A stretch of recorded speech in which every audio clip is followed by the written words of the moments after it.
Are you ready, Ben? Okay, so I think just start. What we'll have you do is each introduce yourself and kind of give a brief summary of your position on the ballot measure, and if the first person can just kind of describe what the ballot measure would do, so that viewers at home who watch this can understand what the measure does. And I think we'll just start at this end. So just your name, your organizational affiliation, and go from there. Sorry, can I actually ask for the yes campaign to start, because it's actually their ballot measure, we're the no side. Okay, sure. Wait, the yes, who's here for the yes? Just me today. Just Nicole. Okay. So sorry, we're gonna start with our name, and then, okay, yeah. So my name is Nicole Bentz. I'm the Pacific Northwest Regional Coordinator for Students for Life of America and official spokesperson for Measure 106. Measure 106 is a state constitutional amendment to prohibit our tax dollars from funding elective and late-term abortions. It doesn't stop anyone from choosing to have an abortion if that's what they want, but it gives the Oregon taxpayers the freedom from having to pay for people's personal choices. That's what Measure 106 is. It provides a fair and balanced approach to addressing a highly controversial subject, one that has drawn a heated debate for decades. And so we're putting it on the ballot so people have the chance to choose if they would like their tax dollars to fund. Is there actually a heated debate? I think it's a very controversial subject throughout the United States, not just in Oregon. Really, the polling suggests that Roe v. Wade has been decided, despite what the Republicans in Washington would want us to think. Like, do you have data that suggests it's actually Oh yes, a contested issue? Very. Since I am the Students for Life Regional Coordinator, I actually work on college and high school campuses with student pro-life groups. And so on a daily basis, when I work on with student groups on campuses, there's tons of heated debates whether or not Roe v. Wade is correct. And so I think it's very much so, especially younger generations. It's something that's discussed often. Do you have anything else? I think that's it right now. My name is Emily McLean. I'm the Executive Director of Planned Parenthood Advocates of Oregon, and Measure 106 is a backdoor ban on abortion. And what this ballot measure does is make it so only those who can afford abortion are able to access it. This measure also targets women who rely on the Oregon Health Plan and anyone whose plan is funded by state dollars. And we want to share the message that we believe that every Oregon woman, every Oregonian should be able to decide when and whether to become a parent. And I think to the question that was just asked, over 70% of Americans do not want to see Roe v. Wade overturned. There's polling after polling and research that shows that. And moreover, in Oregon, this has not been a controversial issue. Oregonians have resoundingly said that we believe everyone deserves access to reproductive health care, including abortion, the full range of abortion, of reproductive health care, and it's been on the ballot multiple times. So I think that there is evidence and research and also just the results of elections that show that we believe that every person should be able to decide when and whether to become a parent. Do you have data on the economic impacts of this in the sense of, it's not a very well phrased question, let me try again. There is an implicit argument that low-income women are more likely to need abortion because of a lack of access to other birth control. Do you have any numbers on that? We were just talking, I feel like it would be the right time to share information just about a few things, I guess. One, the fact that half of Americans can't take on an unexpected expense of more than $500 without going into debt or selling something. So I think that that dollar amount and also the experience of low-income Oregonians and Americans is really evident in that question, that the access to healthcare, access to birth control, access to abortion is an economic justice issue and is an issue of equity. I also think that thanks to long-acting reproductive contraception and really good sex ed, we know that abortion rates are actually declining. So they have declined 25% over the last decade. And as we do more to increase access to birth control and sex ed, I think we will continue to see those rates decline. I think the other thing that I would say is my name is Kalpana Krishnamurthy. I am the National Policy and Field Director at Forward Together. And, you know, a right isn't a right if you can't afford to access it. So legally, Roe versus Wade and various laws in Oregon might make abortion accessible for someone like me who gets my insurance through my private employer. But what we're doing here is creating the first precedent in this state to eliminating access to abortion. And let's not let the wool cover our eyes here. The Yes on 106 campaign sees this as a strategic poison pill right here in Oregon. It is a strategic entry point to creating new restrictions to abortion. This is not about just public funding. This is folks who are opposed to abortion access at a fundamental level, beginning a process of trying to create new barriers and restrictions in a state that has historically had none, because we trust Oregon women and families in this state to make this decision for themselves. Could you introduce yourself? Sure. Brief. Yeah, my name is Ann Doe. I'm the Communications Director for No Cuts to Care, the No One Measure 106 campaign. I will also say that 1 in 4 women in the United States has had an abortion. This is healthcare that is accessed by many, many people, and is something that, again, 7 out of 10 Americans support the safe, legal access to this as a medical procedure. And we've seen state by state how different ballot measures, laws, amendments, and legislation have been introduced to chip away at abortion access. In a lot of different places in the United States, abortion is effectively banned because women have to travel hundreds of miles, incur thousands of dollars of expenses between, either taking time off of work, getting transportation, getting housing at the place where they need to access their abortion care, in addition to paying for their abortion. And we are really proud as Oregonians, I think, of our legacy of really standing up for healthcare for all, and including the entire range of reproductive healthcare. And so on the no side, we want to really be able to maintain this right as something that is accessible to all, regardless of income or healthcare coverage. I also will pass these out. These have some data from the Guttmacher Institute about the declining abortion rates in Oregon as well as nationally.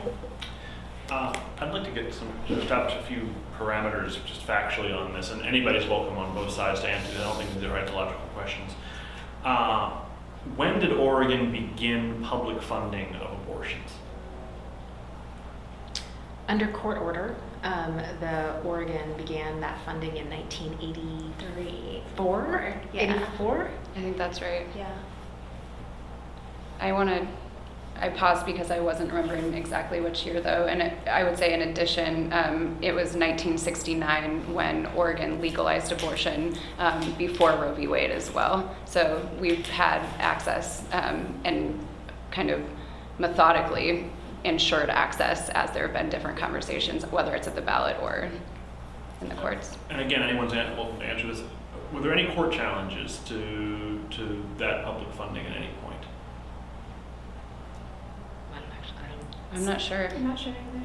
I'm just asking for the history because I think it's helpful just to know this stuff. Yeah. The other thing that we don't think we've answered at this point in our reporting on this issue that I would like to know an answer to is the statistics that we looked at showed that the number of publicly funded abortions did not seem to have gone up. In fact, it's gone down over the past 5 years.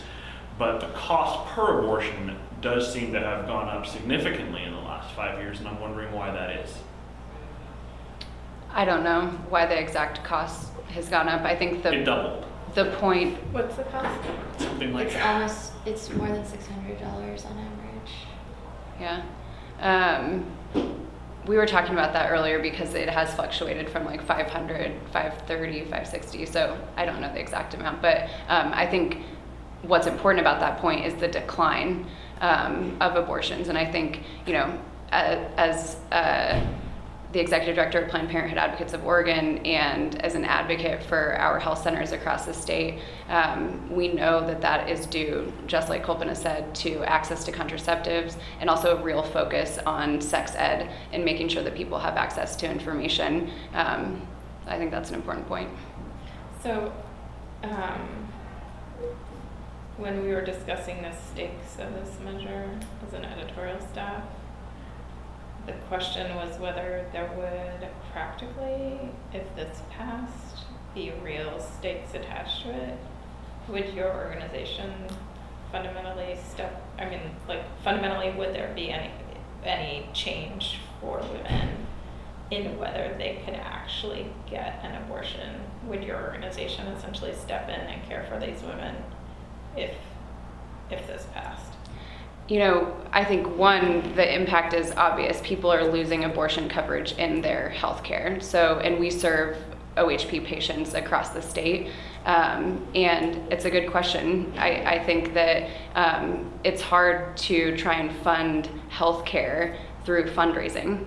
And there are amazing advocates out there that make sure that folks have support to access healthcare. And at the same time, we know that that's not an efficient way to fund healthcare access for hundreds of thousands of Oregonians, because the impact of this is so significant. And it's not just Planned Parenthood that serves OHP patients. OHP patients are served in lots of different venues and health centers and by lots of different providers across the state. So I think that if this measure were to pass, the impact would be so significant that, yes, of course, people would rally to make sure that everyone has access, because just because you make abortion harder to get or you make it illegal or you make it inaccessible doesn't mean it goes away. Abortion is healthcare and it's been around forever. So I think that that's just evidence to the point that Measure 106 could have incredibly terrible ramifications for access for Oregonians. And I think, can you address this issue that's come up, in what they were talking about, whether essentially the measure is it's a class-based measure. Essentially, it provides rich people can do what they want, poor people, tough luck. Is that No, the way they framed it? How is that not the case? We're not targeting a certain group of people or anything. I think it's important to not overlook the fact that 150,000 Oregon voters already signed the petition just to get this onto the ballot. That involved 10,000 volunteers, all from Oregon. Those were mothers, fathers, firefighters, nurses, students. I was one of the petitioners, and that's how I first got involved with Measure 106. Was I circulated a petition, and so this measure was brought on by no outside organizations. This all has to do with Oregon voters, and I'm here today as their spokesperson, just to talk about what it took. That it took all these Oregon voters to get this onto the ballot. So I think that shows. This isn't Oregon versus not. Is it? Do you want to address whether it's essentially class-based?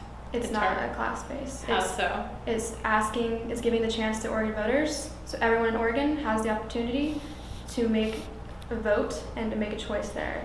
And so with their vote, they can choose whether they want their tax dollars, no matter what class you're in, where you want your tax dollars to go.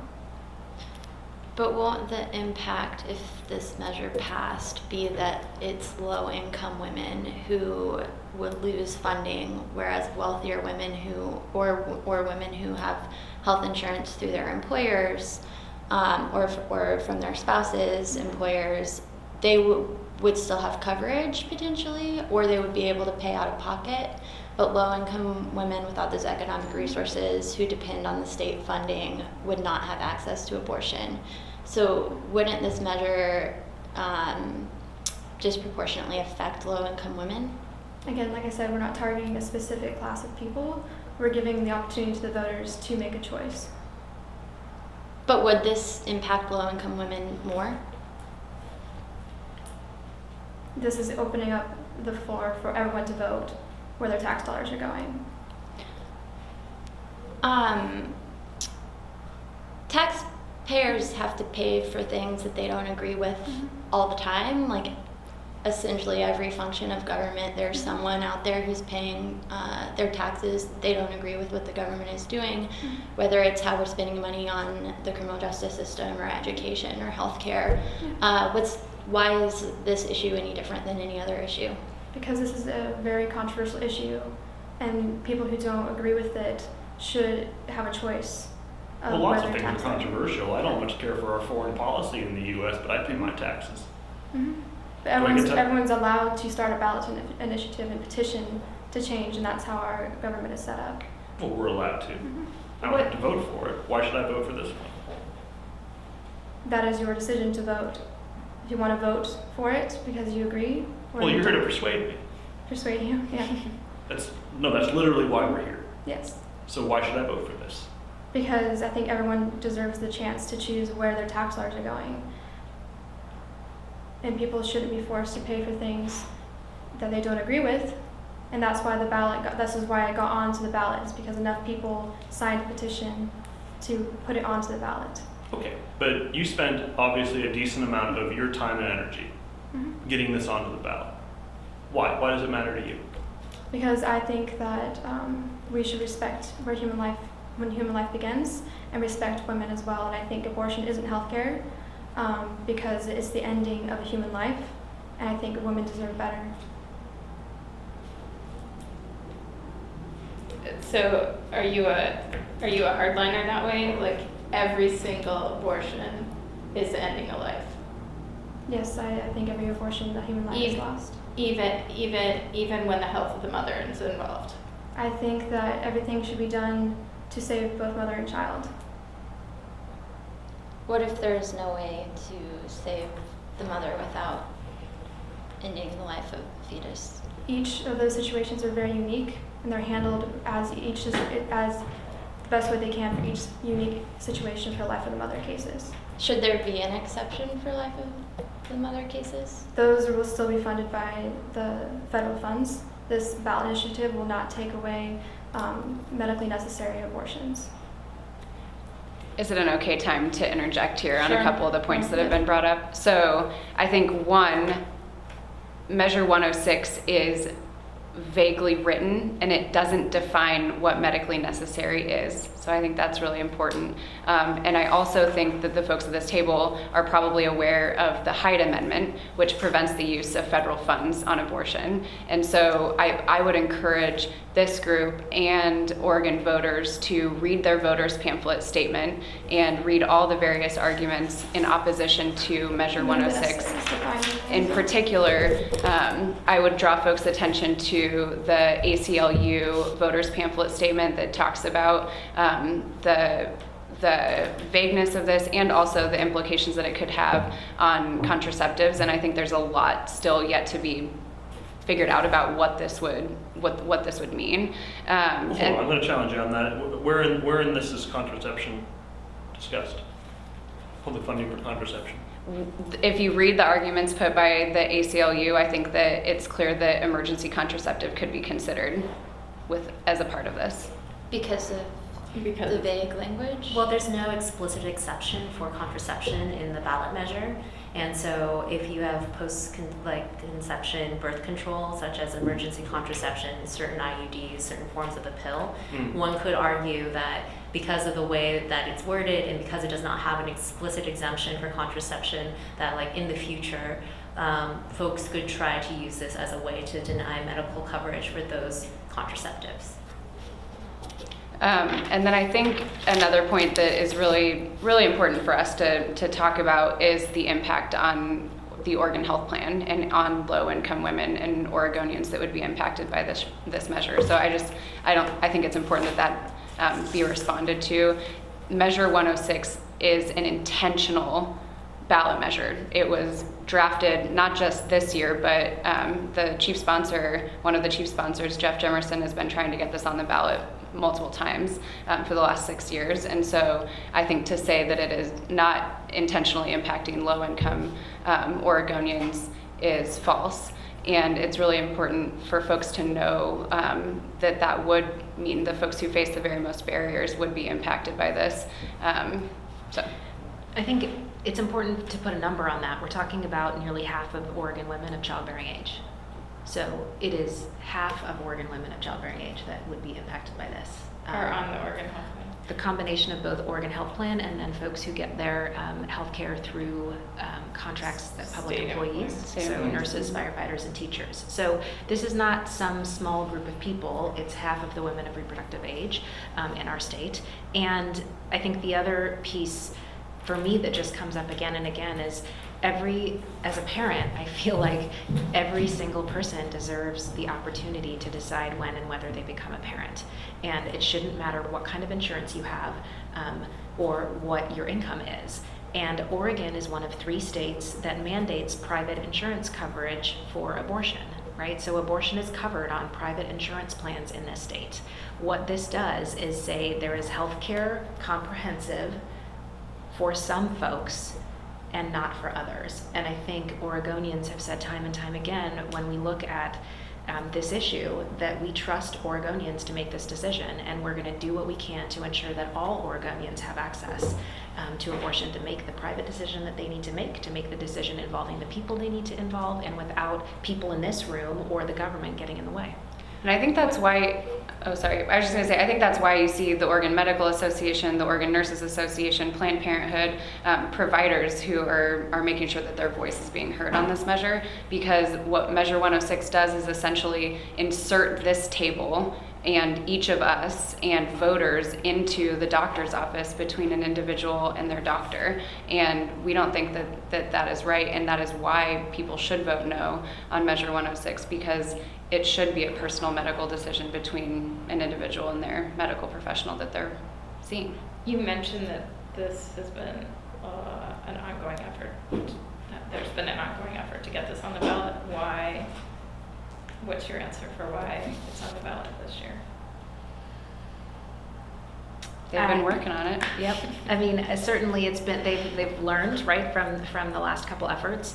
I also think that we're in a different political moment, and you know, their side is as fired up as our side is. And so in a national context where we have a Supreme Court that's up for grabs, where we have many states that are looking to pass new restrictions, Oregon is one of the places that remains kind of a beacon of trusting women and their families. And you know, frankly, if they could pass this here, I think it sends a message across the state. So Oregon voters have a chance to do 2 things, right? Make sure that Oregon families are trusted with the decisions that they need to make, and also send a message that we are united in believing that all people deserve access, respect, and trust around this decision. Nicole, what's your response to that question? Why is this on the ballot this time around? Why did you succeed where in past years you failed? Like I mentioned earlier, there was over 10,000 volunteers that helped with this ballot. I think just being on the ground and out there speaking to as many people as we can, it just came up. More people came in. We were at the state fair, and we had over 1,000 people signed to pledge to vote yes, because they actually didn't know that you could even have an abortion through all 9 months in Oregon. That was a common question that we got. They didn't know that was here. They also didn't know that their tax dollars were funding it. So I think just the awareness of where their tax dollars were going was something that actually encouraged them to sign the pledge. I think it's important, 89% of abortions happen in the first 12 weeks. That's an important fact. The late term tend to be pretty heartbreaking scenarios, usually a wanted pregnancy where there are some severe fetal abnormalities or the health of the mother is in jeopardy. So I think characterizing it in that way as saying like being able to access abortion all 9 months sort of is being a little glib about what the actual statistics show in terms of the abortions happening in the first trimester, as well as like what the actual reality is for many folks confronting a late stage abortion.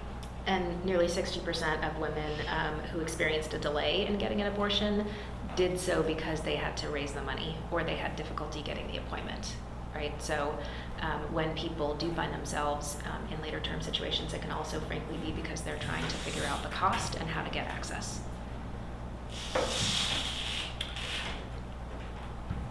Katie, you have more questions?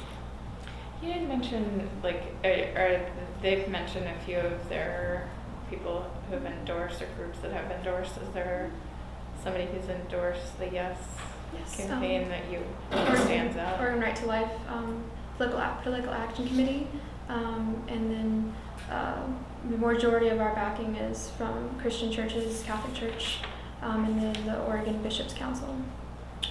Who's your biggest funder?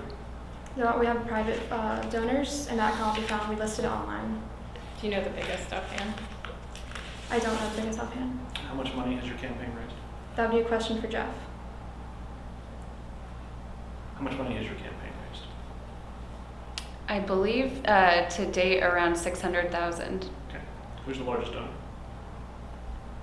Planned Parenthood in different ways. I think that's also important to say too that you know, folks are really coming together from all our different organizations to make sure that the word gets out. So Planned Parenthood, but also community organizations, like I said, doctors and nurses, and Oregonians who care about access to healthcare. And I think that for a lot of people that are thinking about this measure, they might think, oh, well, Oregon's a pro-choice state, and this is a moment for us to make sure when we get that ballot, we vote for the candidates on front and we turn it over and we vote on the ballot measure, because I think to the point about why is this on the ballot, it's an important time for all of us to be really clear about what we believe in, and if we believe in everyone being able to have the ability to decide when and whether to become a parent, and if we want to trust women and make sure that everyone can make their own personal medical decisions, that we all actually turn in our ballots this November, because it does have really wide-reaching impacts.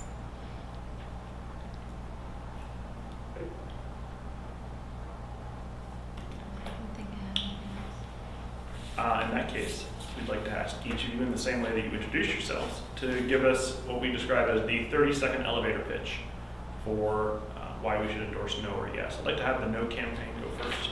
At the end, the yes campaign beginning. And I will let you have the last one. I think that a right is not a right if you cannot afford to access it. I don't think that it's an Oregon value to create more inequity within our healthcare. Oregon voters have consistently voted to make healthcare accessible to all folks, that healthcare is a human right, and that we should support the ability of individuals to access that. And I think that abortion is not excluded from that. And I think that Oregon voters have consistently shown that they consider abortion as part of healthcare, and that folks' ability to access that healthcare should not be impeded. I think that a vote against Measure 106 is to say no to creating a category of haves and have-nots in healthcare, those who can afford to access abortion and those who cannot. A vote no also means that we are living our values of making sure that our low-income families do not have inferior health insurance, that don't have and don't continue to have more barriers to getting access to quality care thrown in their direction. I have one that jogged my on sort of data around this. Do you have any sense of how many abortions in the state are under the narrowest definition, like life of a mother kind of abortions, or like, you know, what you mentioned, like tragic cases of, like, you know, a baby that was not going to make it either to term or would barely make it? Specifically for Oregon, Yeah. I don't have the or, data. Or national, I just So for national, some of the stats are that most abortions take place in early pregnancy. 9% of women who obtain an abortion after the first trimester at 15 weeks or later, and slightly more than 1% of abortions are performed after 21 weeks. And I can try to find you I can forward you where those statistics Okay. came from. Mm-hmm. that doesn't quite answer what I'm looking for. What, Yeah. I'm sorry. Just Yeah. like, it just, to what extent has Oregon gotten to the point where abortions really are, you know, medically necessary, or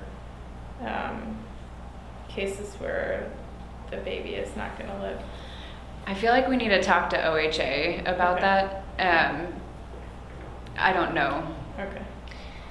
And I guess here's what I feel like is important for me to hold when I think about that is that at any point during a pregnancy, it can take a turn that one is not expecting, right? Mhm. And those cases, again, are few and far between. And the majority of people are making a decision to terminate a pregnancy because they are not ready to be parents. And that is a valid reason Mhm. So to you think- have an abortion, Okay, yeah. right? That Mhm. is a valid reason for someone to have an abortion. And I think when we question that, we throw a lot of shame and stigma onto individuals. And so I just Forgive me, I Yeah, didn't no, mean no, to do no. that. Yeah, No, and- No one she's should calling be, it. No, being a parent, no one should become a parent who is not ready for that. right. But I think that we can, it's complicated, right? And we can all have our own personal opinion about abortion and about whether it would ever be the right decision for us under any circumstance, right? And we can also hold that none of us should be making that decision for every single Oregonian, and that's why we're asking folks to vote no, because we know that we can trust Oregon families and Oregon women to make this decision, and that people can have their complicated personal feelings about abortion, and both of those things can exist at the same time. And I only raise the late term because it's often raised, I feel, on the yes side when they're making their arguments, and I thought it's important to contextualize what that actually looks like. Agreeing with everything that Kalpana just said. Sorry to derail the closing. That's good. That's okay. Yeah. We can keep going. So I would just say that Measure 106 is a backdoor ban on abortion.